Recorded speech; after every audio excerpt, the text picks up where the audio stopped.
BEd second year language across the curriculum का जो हम क्वेश्चन करेंगे, डिफाइन रिव्यू। रिव्यू क्या होता है, how do you right a review on a given topic, किस तरीके से हम जो गिवन टॉपिक दिया जाता है उसके ऊपर हम अपने रिव्यूज लिख सकते हैं। और what is a review, review क्या होता है, give its importance after a writing, इसके क्या इम्पोर्टेंस होते हैं जब हम राइटिंग करते हैं। Answer,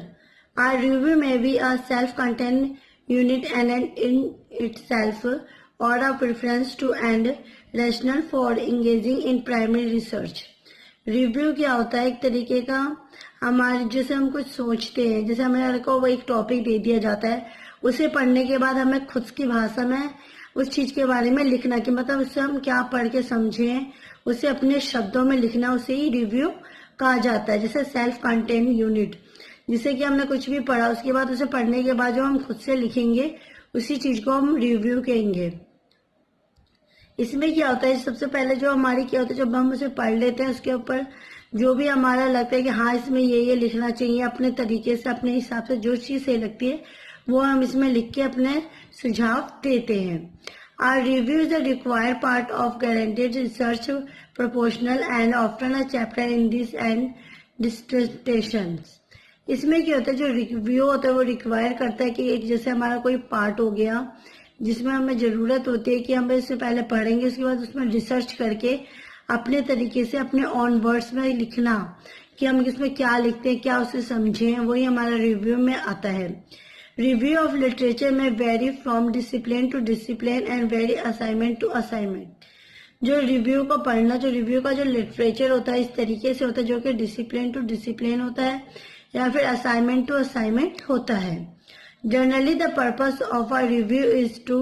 analyse a critical segment of a publish body of knowledge through summary classification and comparison of reason research studies, reviews of literature and theoretical articles. Generally क्या होता है, जो हम देखते हैं कि जो रिव्यू का जो पर्पस होता है उसे क्या होता है, चीजों को एनालाइज करना होता है, मतलब चीजों को अपने शब्दों में लिखना होता है कि उसमें जो हमारे कंटेंट दिया जाता है उसे हम अपने शब्दों में उसकी समरी जो होती है किस तरीके से लिखते हैं, उसे किस तरीके से क्लासिफाई करते हैं, कंपैरिजन कैसे करते हैं उसका, किस तरीके से हम उसका हम थ्योरेटिकल आर्टिकल्स में अपने थॉट्स वगैरह लिखते हैं, उस सारी चीजों क्या होती है हमारी रिव्यू में आती है। How to write a review, review हम कैसे लिख सकते हैं। डिफाइन और identify the general topic issues और idea of content, thus providing an appropriate content for reviewing the literature। इसमें क्या है बताया कि किसी चीज को डिफाइन करना या फिर आइडेंटिफाई करना, किसी जनरल टॉपिक को या फिर किसी इश्यूज को, क्या या फिर कोई टॉपिक दिया जाता है जिसे हमें क्या होता है अपने शब्दों में उसे लिखना होता है अपने हिसाब से कि हम उसे पढ़ के क्या समझें वो। Point out overall trends is what has been published out about the topic or conflict in theory, methodology, evidence and conclusion or gaps in research and scholarship or a single problem or new perspective of immediate interest। इसमें क्या होता है कि कुछ points होते हैं जिसको हमें ध्यान में रखना होता है, उसे देखना भी ये होता है कि जो हमारे पास जो पब्लिश टॉपिक है उसमें हम क्या कर सकते हैं, अपने किस तरीके से सुझाव डाल सकते हैं, उसकी जो थ्योरी होती है उसे किस तरीके से हम अपने हिसाब से लिखते हैं, उसका क्या मैथोलॉजी है, क्या एविडेंस है, क्या उसका कंक्लूजन निकल रहा है, उससे पढ़ने से जो हम जो रिसर्च करते हैं उसके में जो गैप वगैरह उस चीज को हम किस तरीके से देखते हैं, क्या उससे स्कॉलरशिप मिलती है, उससे जो हमें प्रॉब्लम बनती है वो एक होती है, एक से ज्यादा होती है, क्या उसका पर्सपेक्टिव है, क्या उसमें हमें इंटरेस्ट मिला, वो सारा चीज क्या होता है हमें खुद से करके डालना होता है, जिससे कि हमें पता चलता है कि इस टॉपिक को पढ़ के हमारा उससे क्या रिव्यू बनता है, इसे हम किस तरीके से लेते हैं। Establish the writer's research point of view for reviewing the literature, explains the criteria to be used in analyzing and comparing literature and organization of review sequence, and when necessary state why content literature is or is not include scope। इसमें क्या कहा गया है, जब हम कोई भी writers होता है जो भी इसे लिखा होता है उसे अपने भाषा में जब लिखने की करते हैं तो उससे पहले क्या होता है, उसे हमें उसका देखना होता है कि किस तरीके से उसे एस्टेब्लिश किया गया है, उसका पॉइंट ऑफ व्यू क्या है, है, किस तरीके से हमें रिव्यू में करना है, किस तरीके से उसे पढ़ने के बाद हमें उसका एक्सप्लेनेशन करना है, उसका क्या क्राइटेरिया है, किस तरीके से उसे यूजेस करना है, किस तरीके से उसका कंपैरिजन करना है, किस तरीके से हमें क्या उसका ऑर्गेनाइजेशन करके उसे सीक्वेंस में डालना है, उसमें क्या क्या चीज़ें नेसेसरी है, या फिर हम इसमें और भी क्या क्या चीज़ें इंक्लूड कर सकते हैं, इसका क्या स्कोप है। इस तरीके से क्या होता है, इसे हमें देखना होता है। So you should group research studies and other types of literature review, theoretical articles, case studies, etc. according to common denominator such as quality versus quantitative approaches, conclusion of authors, specific purpose or objective, chronology, etc.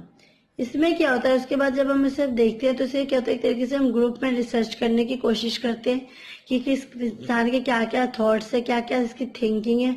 और इसमें क्या other types के हम literature ले सकते हैं, जैसे कि रिव्यू करना, थ्योरेटिकल आर्टिकल्स हो गया, केस स्टडीज करना। इस तरीके से इसमें हम टाइप्स ऑफ लिटरेचर का यूज कर सकते हैं। प्लस में क्या होता है, हम अकॉर्डिंग टू कॉमन डेनोमिनेटर, इसमें क्या जो हमारा जो डेनोमिनेटर होता है वो सिमिलर होता है, तो उसे हम एक साथ लिख सकते हैं, उसको एक साथ लेके चल सकते हैं। इसकी क्या क्वालिटीज, क्या क्वांटिटीज होती है, उसको भी देखना होता है। इसका क्या कंक्लूजन निकलता है, इसका क्या पर्पस होते हैं, क्या ऑब्जेक्टिव्स होते हैं, उस सारी चीजों को लेके हमें इसमें चलना होता है।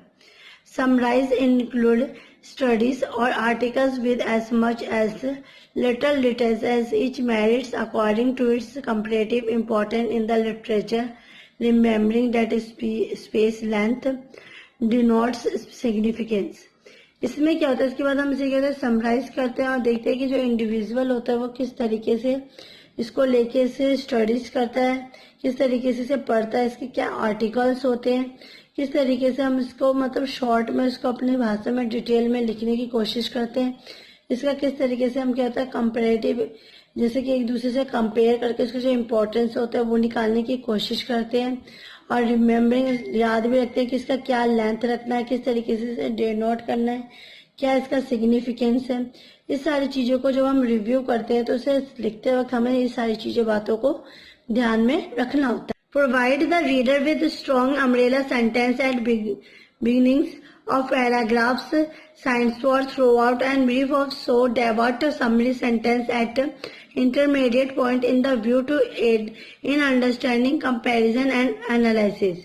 इसमें क्या होता है, जो भी रीडर होता है इसे पढ़ता है तो उससे क्या होता है कि स्ट्रॉन्गर फीलिंग आती है, और उससे क्या होता है खुद से सेंटेंस बनाने की वो स्टार्टिंग करता है उस पैराग्राफ में कि किस तरीके से रिव्यू की से स्टार्टिंग करनी है, उसमें क्या क्या उससे थॉट्स वगैरह लिखने हैं, किस तरीके से उसकी जो समरी होनी है उसे ब्रीफ में बनानी है, उसके जो सेंटेंस होते हैं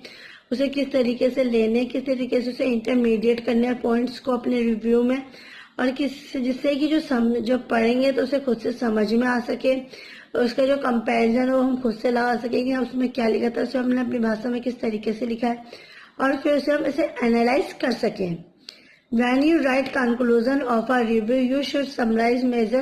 contribution of significant studies and articles to the body of knowledge under review, maintaining the focus established in the introduction. जब हम इसका रिव्यू का क्या होता है कंक्लूजन निकालते हैं तो उसमें भी हमें ध्यान देना होता है कि किस तरीके से हमें इसका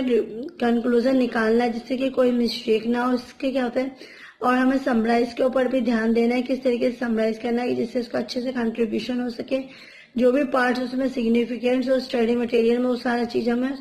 रिव्यू में लिख सके, जिससे हमारा सारा कंटेंट अच्छा बन सके और सामने वाले बंदे को पसंद आ भी सके और उसे समझ भी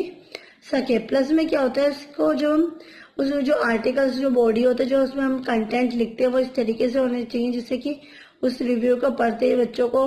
नॉलेज मिल सके और इससे क्या होता है स्टैब्लिश कर सके और उसके इंट्रोडक्शन से वो पूरी चीजें समझ सके। Evaluate the current state of the art for the body of knowledge reviewed, pointing out major methodological flaws और gaps in research inconsistence in the end finding and areas और issues pertinent to future study. और क्या होता है इसे एबुलेट करना से current state को कि देखना है कि हम जो हमने लिखा वो सही लिखा है नहीं लिखा, इसमें क्या हमने ऐड कर सकते हैं, उसकी जो बॉडी ऑफ नॉलेज है उसमें देख सकते हैं कि जो हमने इसमें लिखा हुआ है, जो हमने अपने इसमें थॉट्स लिखे हैं उससे बच्चों को क्या रिव्यूज मिलते हैं, क्या उन्हें नॉलेज मिलती है, उसको जो हमारे मेजर पॉइंट होते हैं उसे क्या होता है पॉइंट आउट करना, जिससे कि जो रिसर्चर्स हो सके